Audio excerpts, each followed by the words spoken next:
fluefanger består af 2 hold. Det ene hold er fluefangeren, og I skal holde jer hinanden i hånden. Så I er fluefangeren, og det andet hold består af fluer. Og fluer, det kan jo være bogstaver, tal eller emner fra undervisningen, som man har på hovedet skjult for det andet hold. Eller på brystet. Herom på ryggen, mener jeg. Hold 1 har de store bogstaver i dag. Det vil sige, de her bogstaver fluer, og hold 2 har de små bogstaver. Så går spillet ud på, at fluefangeren skal nå at fange så mange fluer som muligt, inden at hold 2 når ned til den modsatte side af hallen.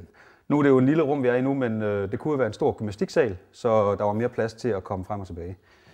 Skal vi prøve at lave et lille forsøg? I må gerne rykke helt ud til jeres kanter. Og så laver vi sådan, at vi har 3 runder, hvor vi skifter. Hele tiden, hver gang vi har haft en runde, så skifter vi sådan, at det andet hold prøver at være fluefanger. Når så er vi slut, så gælder det om at se, hvor mange bogstaver hvert hold har fået, og hvilke fede ord de kan få lavet med de her bogstaver. Vi prøver lige en gang. Er I klar? Jeg er med her. Vi skal nå ned på den anden væg. Ned og røre den anden væg, uden at blive fanget. Hvis vi bliver fanget, så mister vi vores bogstav. Okay? Er I klar? 3, 2, 1, go! Åh nej, åh nej, åh nej, åh nej, åh nej, åh nej, åh nej. Yes.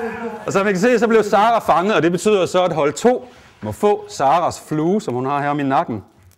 Skal vi se, om vi kan tage den af. Og det var et T i dagens anledning, så I har fået et T til jeres samling. Og sådan bliver man ved, indtil at man synes, man har gjort det tilstrækkeligt mange gange, og laver sine ord, og så det hold, der kan få lavet det fedeste ord, har så vundet dagens fluefanger.